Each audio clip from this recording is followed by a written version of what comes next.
Not all that glitters is gold. The promise of vampirism, of their goals and achievements, and the eternal life that they were promised, take everything, was deceiving. A lie. Or, as Outro Cross the Line says, it was a flipped carnival. Nightmarish. A flipped carnival. What is that? A carnival is meant to be fun, so a flipped carnival would be something akin to a nightmare? My question for you is, why are they headed to something that will be a nightmare?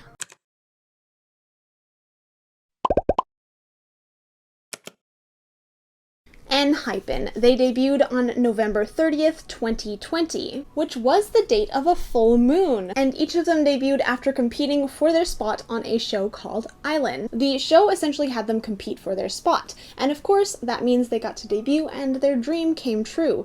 This is very similar to the perceived storyline of Enhypen. However, there is a darker side to having all that fame and attention, obsessive fans, and just the fact that anything that you might do that's a misstep, or even if it's not, like if you get hurt and you can't perform, that's a lot of pressure and possible negativity that gets directed towards idols. The idol industry in general is constantly criticized in a lot of previous Enhypen releases, with parallels like Let Me In, etc, etc. I talk about it a lot more in another video. I just wanted to start off by saying that that is a very important part of this. In fact, at the beginning of this music video, in Fever, they are literally running in the most bright and beautiful outfits that I've ever seen, and they're of course running from the darkest shadows. And in Island, they quoted Damien by Hermann Hesse, which also I think encapsulates this idea that they're going for. They've taken from Island into the storyline for Enhypen, which was,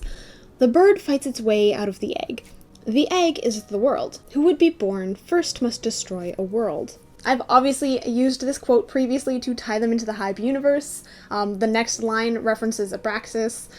Damien is closely quoted by BTS, and BTS and TXT are connected, who are connected to GFriend, so all part of the Hype universe, of course, and I do stand by that, but that's not going to be the focus of today's video, beside a couple mentions. Mostly I wanted to say this because I think it's important to understand where this is coming from in terms of critique, and also how it might tie into their supernatural storyline and how come these parallels are actually happening. So from here on out, I am going to be talking about the fictional storyline by Enhypen called The Dark Moon, which this video is actually labeled as, but just like keep in mind that the overall theme and narrative of Enhypen's story also parallels very closely that of the idol industry. In Island, the idols essentially were shown breaking out of the aforementioned egg, which was like their trainee days, and then they become the group, Enhypen, getting their debut. A connection, of course, which is drawn again in their debut trailer, Choose Chosen, which highlights why this goes so much further. Yes, part of Enhypen's story features them as vampires, and that's a huge focus of the Fever music video for sure, but we'll get to that because I think that's the obvious part. The most important part of this is arguably the theme of connection. Connection to others, connection to themselves in other universes. This is something that even their name, Enhypen, references. The name Enhypen comes from the word hyphen, which obviously connects words together. This idea was also hinted at in Island. It was part of the lyrics in Flame On. Another me opens my eyes in the dark. Time to make it explode.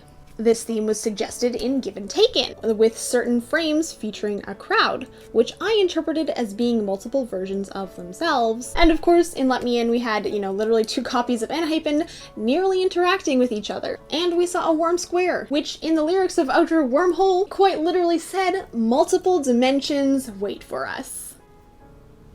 And this is in reference to what they see in their dream world when their eyes are closed, when most eye wink, like what we see in the down version of their album, or through the square mirror, which might be the teleporty thing that he went through that looked like a square, the worm square. But also this ties directly to other Hype universes where wormholes and mirrors are things that exist. Anyway.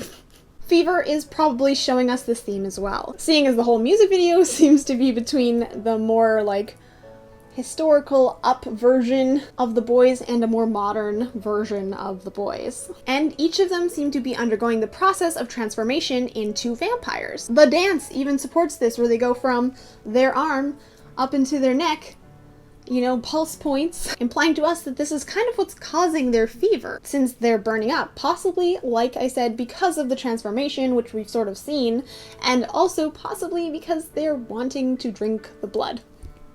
They're vampires. I think it's likely that nearly all versions of Enhypen are turning into vampires for one reason or another, and this is of course why we see them transforming over the course of multiple music videos. Not only does it enforce the idea to us, the audience, but it also is showing us that this is happening to them over multiple instances. And of course, this helps explain why there seems to be so many scenes in Fever that cinematically mirror other scenes that we've seen previously.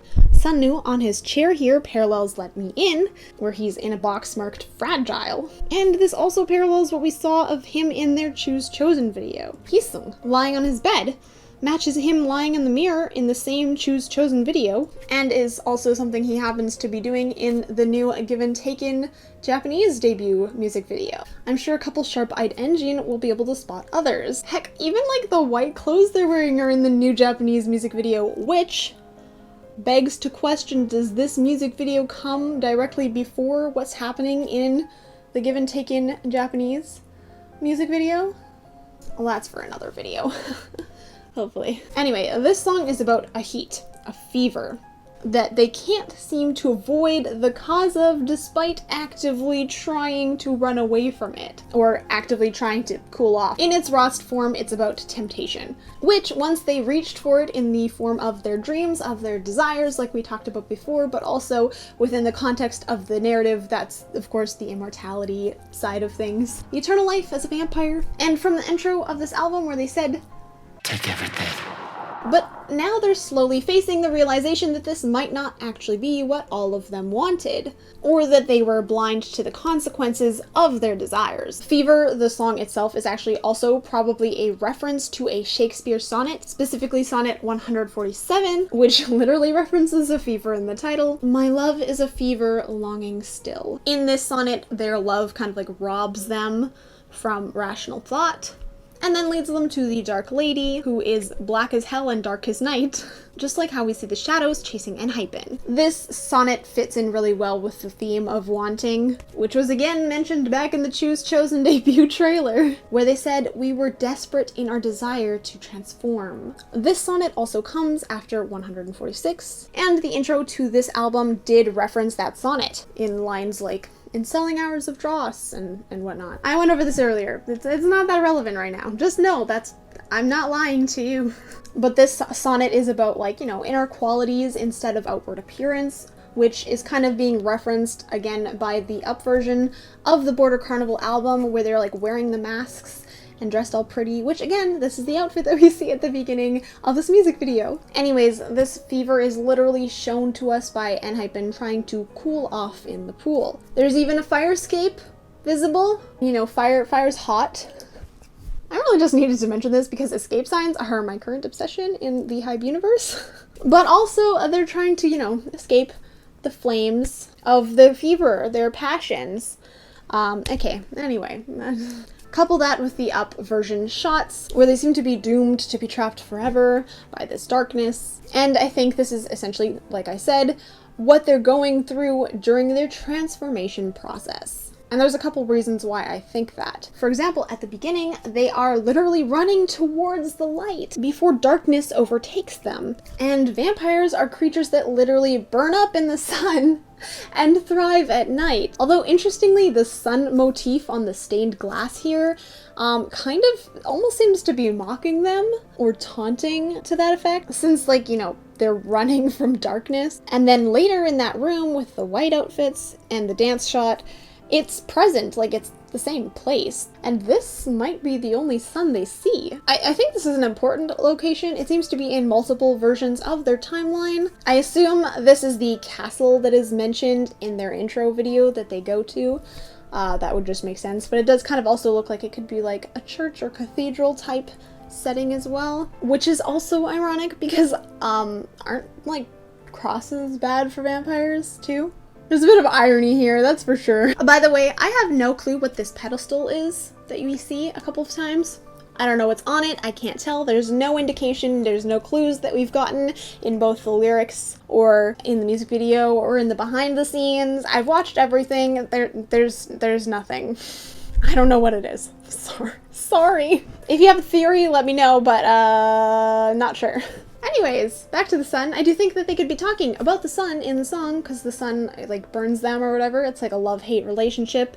Kind of feels like, you know, the opposite of the Dark Lady that the sonnet is talking about in a weird ironic sense, but that wouldn't be the first time we're seeing irony, so. And, like, yeah, it definitely can be read that way. And I think that's totally valid.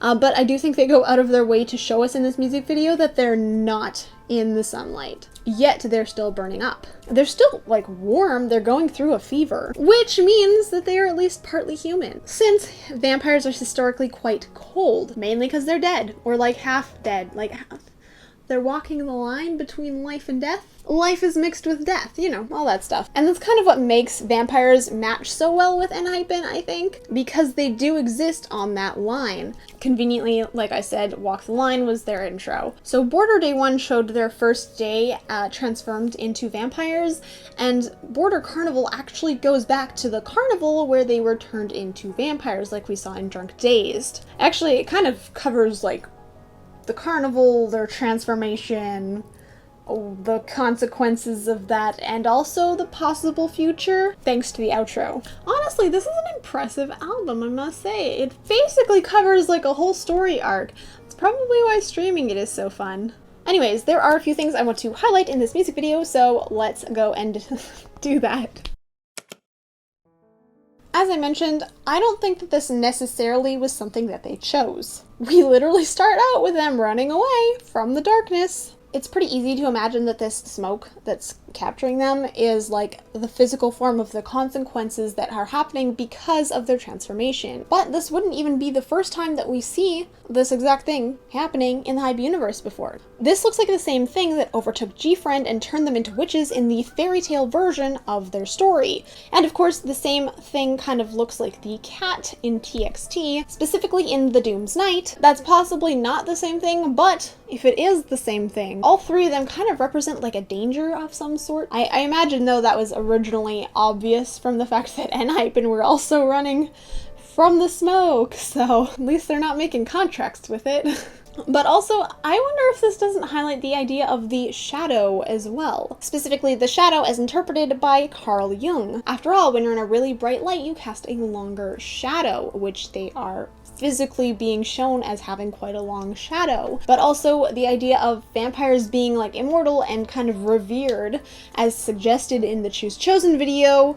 This kind of adds to that as well. And of course, idols are under shining lights, and thus their shadows feel a lot darker. Just in case you don't know what that is, the shadow is kind of like the part of your psyche that you wish to hide. Things that are maybe not as socially acceptable, or things that you don't want to accept about yourself because you don't like it, or they're more negative. No one wants to admit that they're stubborn, but there's definitely people out there that are stubborn. So the want for eternal life and reverence could easily be considered a shadow want. And that also makes sense as to why they can't run away from it, because the shadow is literally a part of you. Plus, like I said, in the up version, they're wearing masks, and masks are a, you know, mostly visual way to represent the persona, which is the mask that you put on to present to other people. And of course, people use their personas to hide the shadows. By the way, while we're looking at this beginning scene, Hisung is also shown trying to reach out to the others in this scene. And while it's not definitive, in the Enhypen's like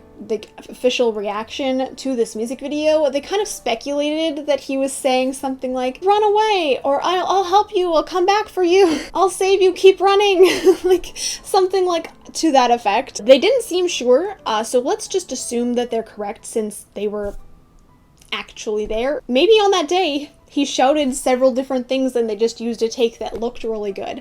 And so he could have been saying any number of things, and that's why Enhypen themselves were like, oh yeah, it was kind of something like this, because he just yelled stuff. I don't know how many times he did that take. I literally say the same sentence like 10 times over. I'm sure that in a professional setting, he could have done that like 15 times. Anyways, my assumption is that they're like, oh yeah, he said this. It all kind of means the same thing. Keep running.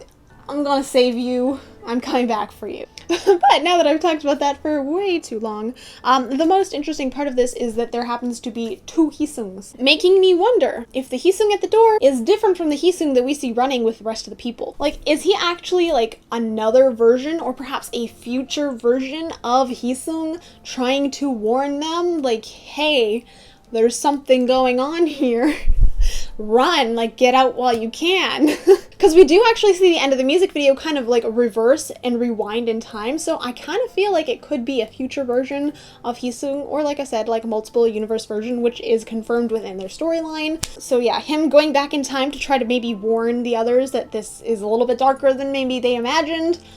I could see it happening. Of course, then we come back to the idea that, well, this might not have been something that they chose. There's like the whole sequence where Nikki seems to be hypnotizing Sunghoon, and then later that same chain that he was using to hypnotize him, which lands on his mouth, is shown around his heart. This is interesting for 2 reasons. First is to Sunghoon himself, obviously, because he's the one with the chain. In Given Taken, his fate was literally written in blood. A fate that the lyrics of Given Taken even sort of suggested were rained down upon them, as in fate just happened to choose them. They didn't choose this for themselves. And I mean, if they did get an invitation to a random carnival and just decide to attend, maybe they didn't realize what they were walking into. And I've actually mentioned before that he does kind of feel like a more dangerous member, because in Let Me In, he, like, is the only one who's shown holding a knife. But how much of that was actually really even his own doing? Like, how much of what we've seen him doing is actually him? It's also interesting because he's been previously associated with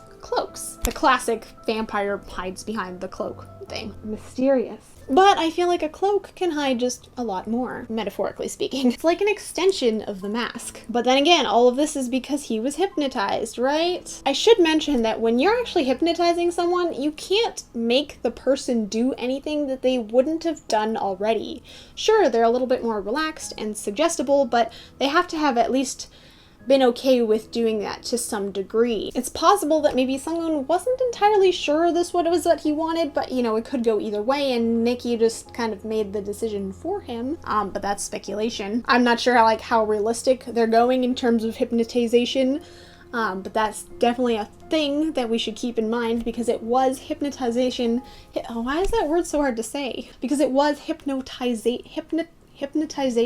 Because it was hypnotization that we saw Nikki doing. However, this actually attaches a whole lot to Nikki's character, and to me, it might actually add to why he might be trying to wash the glitter off of his face in this video, which I will talk about in a bit. I think this is important to note, though, because Nikki in previous music videos kind of felt a bit like meek or nervous, which with this new information might actually be like a front. And perhaps Sunwoo suspects this, which is why he's glaring at him in the Let Me In music video. And again, in Given Taken, Nikki is literally chained to a wall, which, I mean, the chain itself is actually an interesting parallel because of the chain that ends up around Sunghoon's heart. But I also originally felt like he was chained up because he had a lot of power. Power that he was later demonstrated as having perfect control over. But maybe the power in itself and his own manipulation was actually the issue. He was clearly chained up for a particular reason. Considering that Sunghoon seems to be on his side in the standoff during Drunk Days, where they're like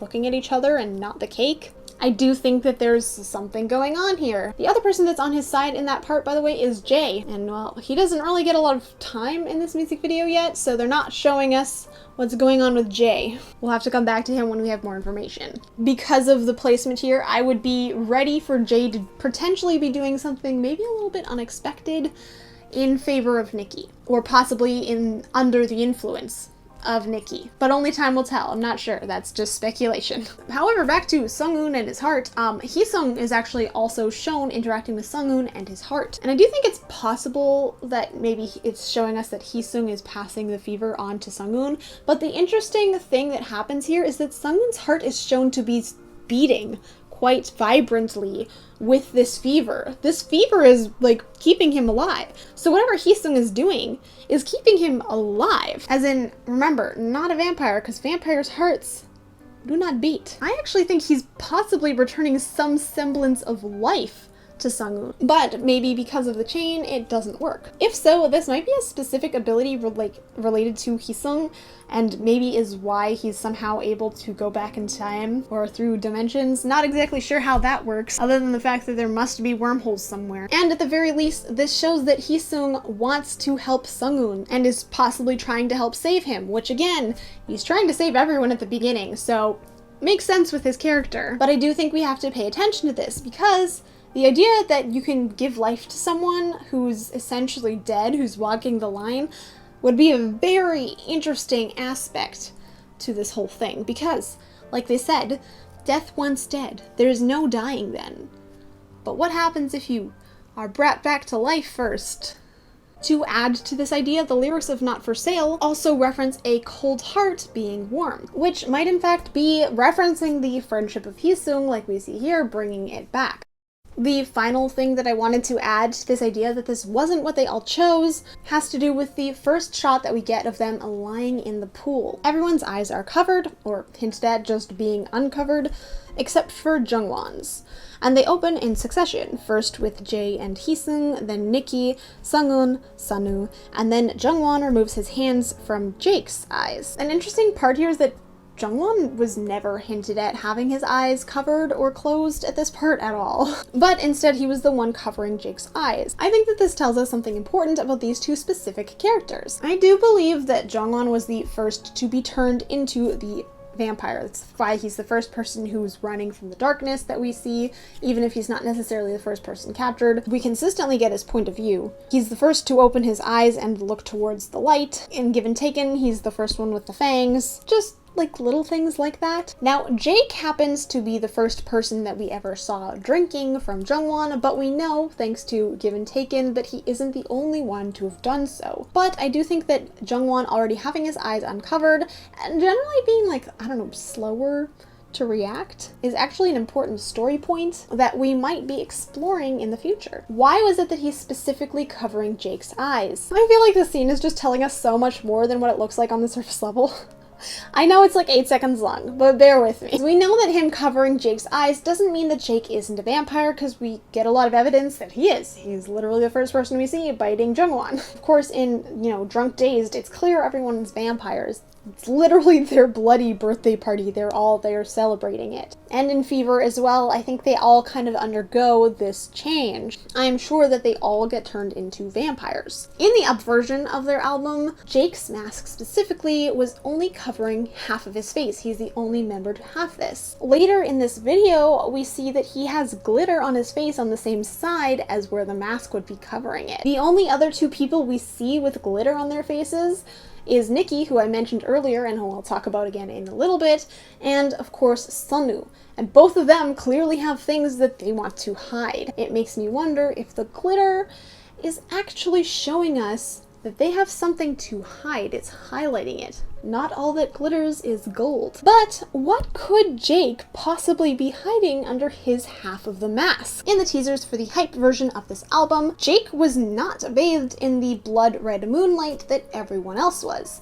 Instead, his teaser took on a more blue tone. He was the only one to have a different color, and it was extremely noticeable. In TXT, which is, another aspect of the Hype universe, we know that blue is usually good, and specifically a good form of magic. So does that mean that Jake, in the blue, is being protected by Jungwon? Is this why Jungwon is covering his eyes? Is that what's being hidden behind the mask? Is that what the glitter means? And if Jungwon is the one protecting him, what is the protection actually doing? While we're on the topic of eyes, there's a recurring lyric that I want to talk about. Eyes like ice, glaring red. Now, eyes in general are something that Enhypen mentions a lot, often saying they have their eyes closed or open, usually in reference to their dreams, either directly or through Shakespeare, when most eye wink. Even in the beginning, in their Up outfits, literally standing there with their eyes closed. And then obviously the the hand thing that I was just mentioning. And I think that this ties into the differences between the up and the down versions of their albums, where in the down version they were upside down, which matches really well again with another hype story, TXT, where when they close their eyes, their dreams become a reality and they end up in a place where this can happen. And I believe this is also a digital space, which is something that is supported by several of TXT's music videos, but that's also something that I think I'm seeing for Enhypen. But of course, this also matches with Enhypen's down version of the Border Carnival album, because it glitches the whole time. It's like they're in another reality that is digital based. I believe that's part of the reason why there's a large focus on the eyes. But red eyes specifically has been mentioned a couple times in Give and Taken, for example, not just in Fever. Once in the chorus, where it says "my red eyes," and again in several other verses, all with similar lyrics, where it says "it connects the two worlds, my red eyes." Both of these immediately connect to the idea that Enhypen were also visiting another world with their eyes closed. Again, that idea of connection with another world tied to the whole outro wormhole, and the fact that we see a worm square in Let Me In. This tells me that while it might be like some form of digital space, it doesn't mean that it's not real. Like, it's a real thing. I'm guessing it really is another reality. Of course, back to the red part. When I originally read these lyrics, I assumed that their eyes were red because vampires' eyes are sometimes shown as being red. But we actually see their eyes change color and it turns an amber shade. It doesn't actually turn red. So unless it turns red in other circumstances, I don't think that's what this is referring to. Of course, in Give and Taken, this line happens to be juxtaposed by another line later that says "my white fangs." So you had the red eyes and the white fangs, which basically is telling us that they're new vampires. They haven't bitten anyone yet. Their fangs haven't become red. In Fever, we ironically see the same thing happening with these lyrics. It specifically mentions eyes like ice, as in they're cold, but they're glaring red, and red in this music video is about things that are warm, like a fever. Now, red itself in the Hype universe is usually a negative color, as it is in a lot of fiction. For TXT, the enemies actually use red magic, and whenever there's a particularly gruesome reality that's being shown, it will be framed in red. For Enhypen, it seems to specifically surround the idea of vampires and blood. Again, the fever that the song is talking about. For example, the floor in Enhypen's music videos is often red because they're literally walking on it. You can't escape it. It's everywhere.